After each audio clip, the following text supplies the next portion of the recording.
I'm very happy that I am here in the studio with the German filmmaker Dansen.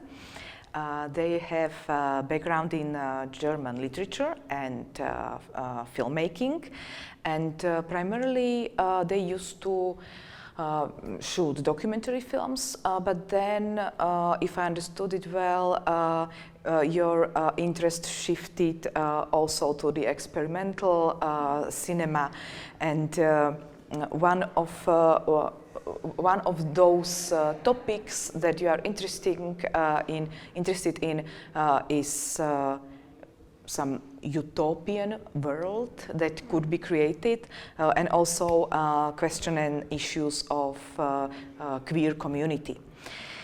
We are here because of their film, Survivor Manifesto, The Art of Making Kin. So welcome here, and first of all, I'd like to ask you about the, because the film was amazing experience visually, but it was also a disturbing experience, and it seemed to me that its dramaturgy went through these disturbing topics towards some catharsis, and this catharsis is in the spoken manifesto as some advices or some attitudes how we should behave to each other. Did you mean it like this, that the structure of the film comes towards this kind of catharsis? Yeah, thank you first of all for having me. I'm very happy that the film could premiere here. It's a great honor to be here at Ji.hlava.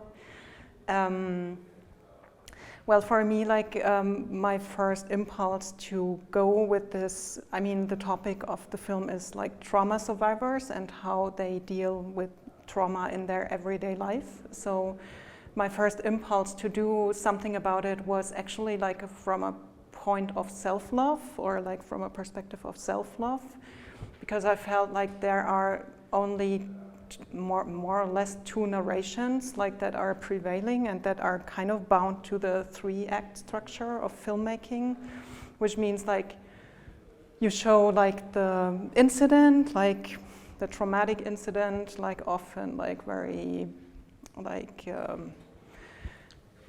dramatically staged, and it's of course everything is horrible, and then you, depending on which kind of narration you have, you either go from how the everyday life of a person is completely crashed, and in the end how they won't cope, and you have all the trauma, or you have this this layer of how people are healing, and then how everything is fine and they live their life happily ever after.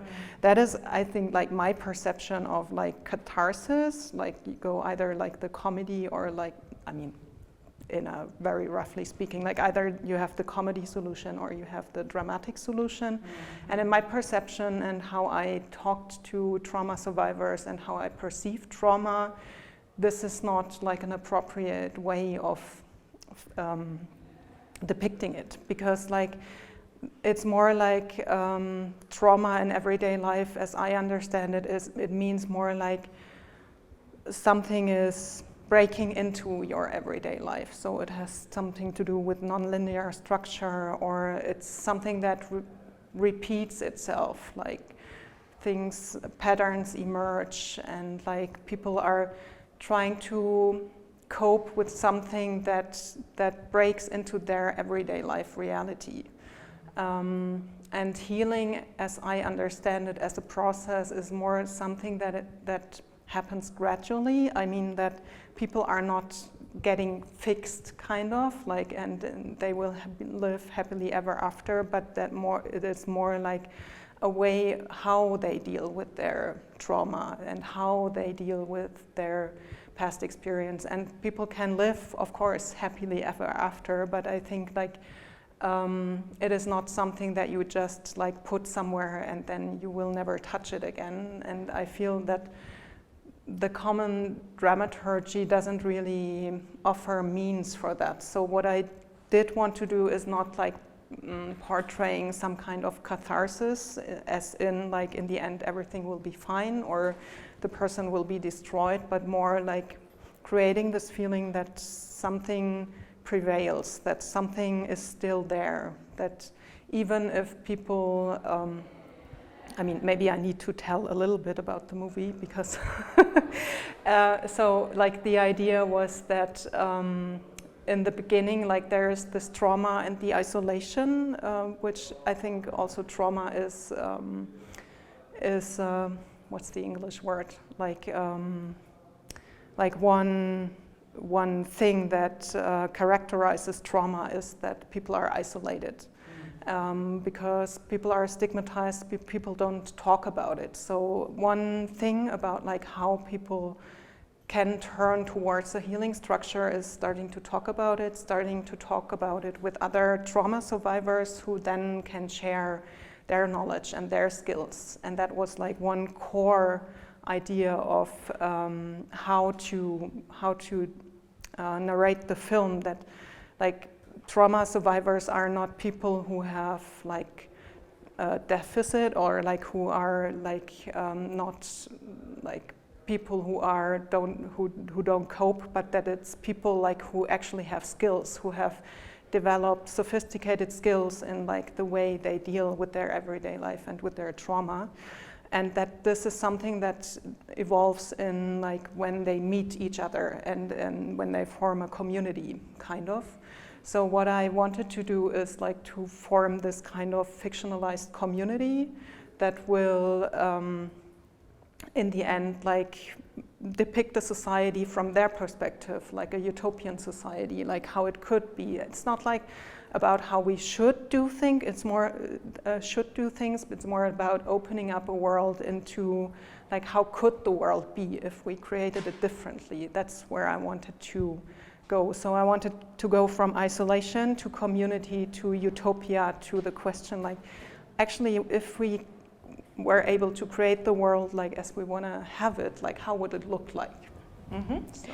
And this also this disruption of the stereotype that we can have about trauma survivors, it is also represented in the words that are spoken throughout the film.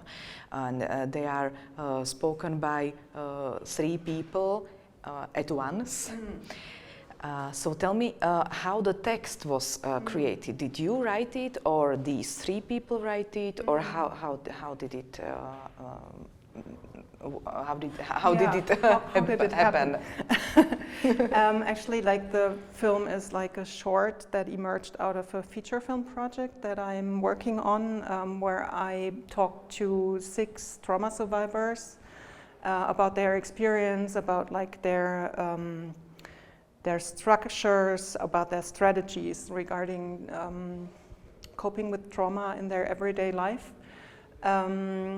And it was clear that I don't want to show them on screen, nor that their voices will be heard, because it's still highly stigmatizing.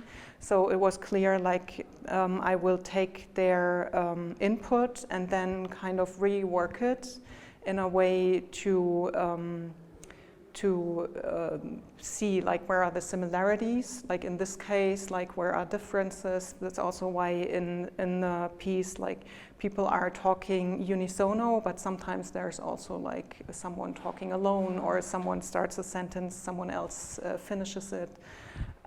So for me, it was important that there is this core of protagonists. That's also why I call it a documentary, but there's also like the element of fictionalization, like of reworking what they told me into like a hybrid text that in the end is like, yeah, a hybrid between documentary and fiction. Mm-hmm. And to conclude our small discussion, Can you also tell me about the images?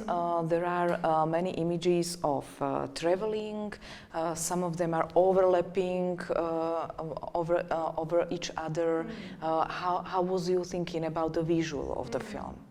Yeah, for me it's like the feature film from which it emerged is called Wandering Between Worlds, and that is like what I feel trauma survivors do, like in their everyday life. Like there are many worlds that are within their heads, within the past, like that are different from the present moment, maybe, and they overlap. So I wanted to try how it works, like with overlapping, like different images, but also like to create this feeling that trauma survivors often have, that they jump on a train or they get jumped on a train, like, and they don't really know like where they will end up. Like it's something that pulls them towards something, and they don't really know like what is happening. And this is something that I wanted to create like on a visual level. Thank you very much for sharing your film and your thoughts with us. Yeah, thank you for having me.